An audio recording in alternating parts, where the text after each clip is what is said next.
What's going on, guys? Welcome back to Goshen's Games. I don't need this on my head. Today's topic is kind of something I'm not excited for. I'm not excited for it. If it does happen, I can foresee many companies starting to do something like this in the future, and I don't like it. This is not something that I want to see moving forward with gaming. And honestly, this is really difficult to convey without sounding like some kind of jackass or an asshole. Let's go ahead and read the article, then I'll give my thoughts on it. Square Enix is exploring a subscription service for its games.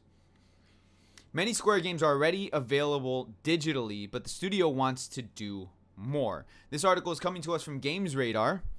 Let's go ahead and read into this. Square Enix is interested in establishing a game streaming service similar to EA Access or Xbox Game Pass.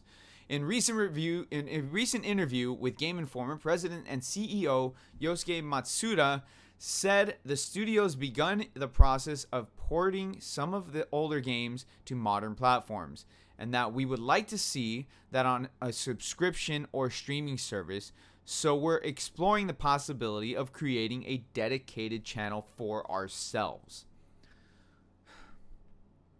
Matsuda clarified this plan in an interview with Game Industry.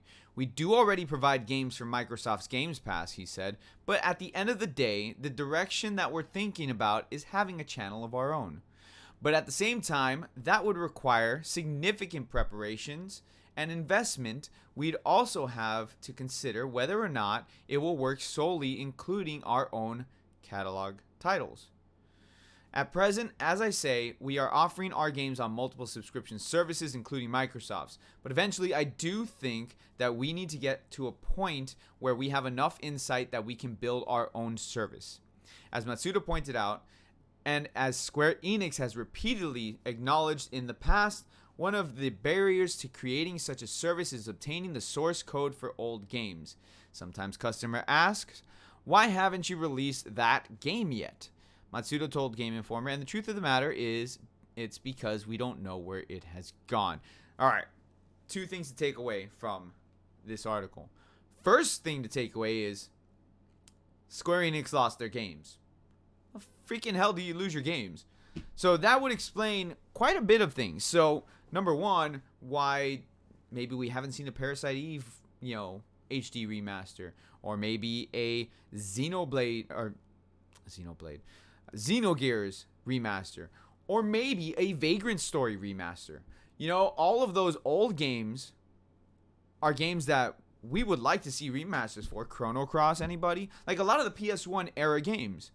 I would love to see HD remasters for those games. And the fact of the matter that they don't know where the hell those games gone. Bro, come on. Second thing to take away from this is, and this is the one of the main reasons why I don't want this. Basically, think of it this way. You have Netflix, right? You started off with Netflix, or no, better yet, you had cable. You started off with cable, and then Netflix came out, and you're like, okay, well, I'm gonna subscribe to Netflix. This was back when Netflix was like $7-8 or whatever. So I'm gonna subscribe to Netflix on top of my cable. Well, then Netflix starts getting better, and they start making their own shows and their own movies. So then you're like, well, why do I need cable? Everything I'm watching is on Netflix. So it's like, okay, well, I'm gonna get rid of Netflix. I'm gonna get rid of cable now. I'm just gonna stick with Netflix. And then more and more people start subscribing. More and more people start doing that. They start sticking with Netflix. And then eventually Netflix starts creeping up the prices. Now I think Netflix is at like, what is it, $14 or something like that? It's like really close to that. Maybe it's 13, maybe it's $12.99, but whatever. So now it's like, okay, well, I have Netflix, but not everything I want to watch is on Netflix because Hulu has some of the other shows that I want to watch. Okay, so I'm gonna go subscribe to Hulu now. So now you're subscribed to Hulu and you subscribe to Netflix because you have some shows that you like to watch on Netflix, and Hulu has shows that you would like to watch. So now you're watching Hulu and Netflix. Okay, so basically you got two channels now, and you're paying Hulu another $8. So say we're at $20 now, just for to round it up and just or round and just make it easy. So we're at $20 now. Okay, cool. All right, we're at $20. So now you got Disney coming out with their own streaming service. Well, if you're a big Marvel fan and you like Disney movies and shows for your kids and stuff like that, well, now you got to subscribe to Disney, because Disney's going to pull everything from Netflix and it's going to be on the Disney streaming service. So you got to go subscribe to Disney. Okay, which is going to be, probably another.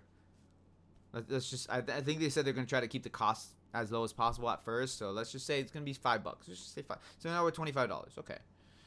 So now Warner Brothers has their own streaming service, because, they had the DC streaming app, which I think they're getting rid of, and they're going to put everything on the Warner Brothers app. Okay, so now Warner Brothers has their streaming app, which is going to be another, $5, whatever. So now it's, we're up to $30. So it's like we're adding more and more different streaming services. So we're getting a cable bill, essentially, because now we got all these different channels to watch. We're back to cable, but on the internet instead.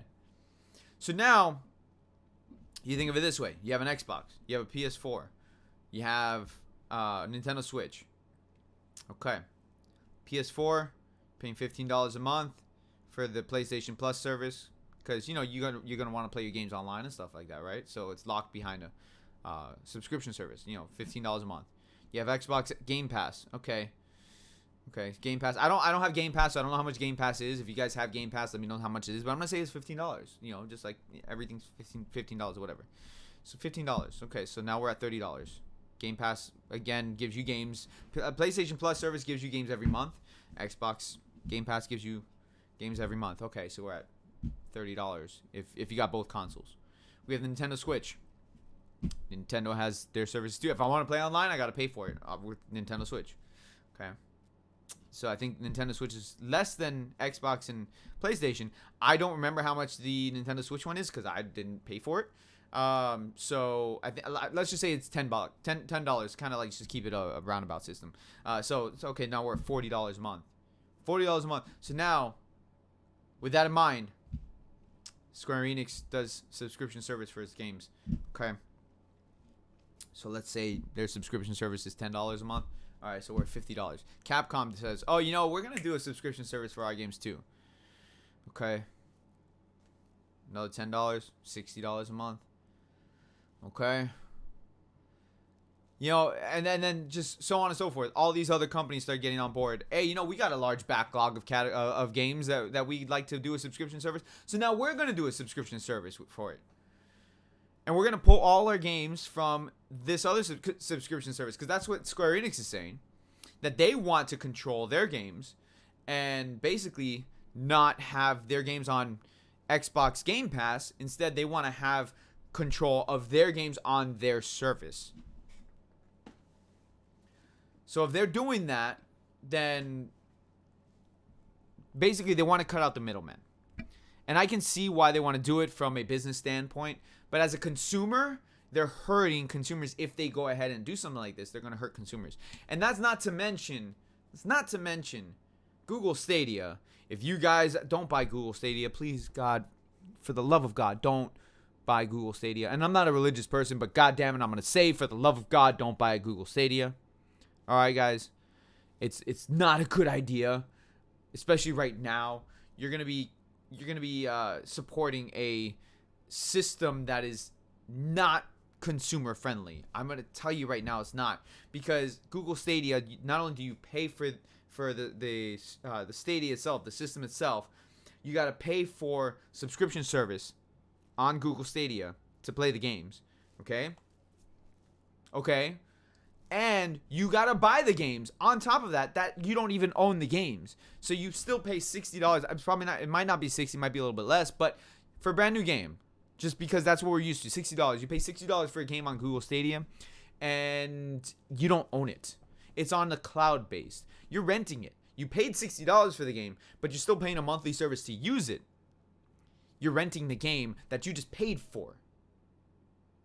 So that's the age that we're starting to get into here, and I no. I don't even like the fact that I gotta pay $15 a month to play games online with PlayStation Plus. The only good side to PlayStation Plus for me is that it actually gives decent games. It gives decent games, and for free, and they give discounts on games too, which again, I like that. I don't like the whole digital thing. Like, I'm buying the game and it's digital. I don't like that. But, some games only release digitally, which sucks. It sucks hardcore. But I get it. At least when I pay for the game and I download the game on my console or my external hard drive or whatever, I own the game, unlike Google Stadia. That's the consolation prize. Square Enix, though, subscription service for its games. Look, Square, I love your games, usually.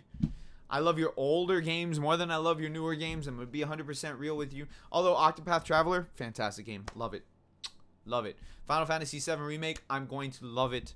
And Final Fantasy 15, I loved it. I know it got mixed reviews here and there. I loved Final Fantasy 15. I thought it was great. It actually made me cry at the end. So good job on there, Square. But listen, I love your games, Square, but I have your games on PS1, and I can just put them into my PS3 and play them whenever I want, or my PS2 and play them whenever I want, and I'm good to go. And I get it that not everybody has the PS1 games available, especially considering that they fetch a high price. But,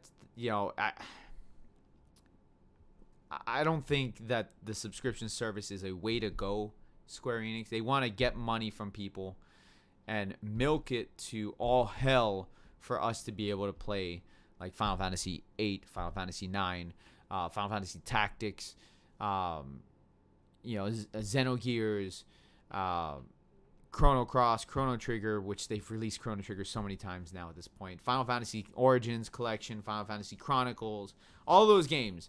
Vagrant Story, all those games. Not to mention all the handheld games and everything else that they've released too. But this is not a good thing. I hope they don't do this. I hope they change their mind and like, you know what? We want to be as consumer friendly as possible. I don't think this is a good idea. We shouldn't do this. But anyways, guys, let me know how you guys feel about it. I let you guys know how I feel about it. Let me know down in the comment section below. Would you be okay with a subscription service for its games? Basically, you don't own them. It's cloud-based. No pun intended for cloud from Final Fantasy VII, but I don't think it's a good thing. I really don't. Make sure you hit that like button, guys. Subscribe if you guys are new. I will catch you all in the next video. Thank you so much for watching. I really do appreciate it. You guys have a fantastic rest of your day. You guys are breathtaking. Peace out.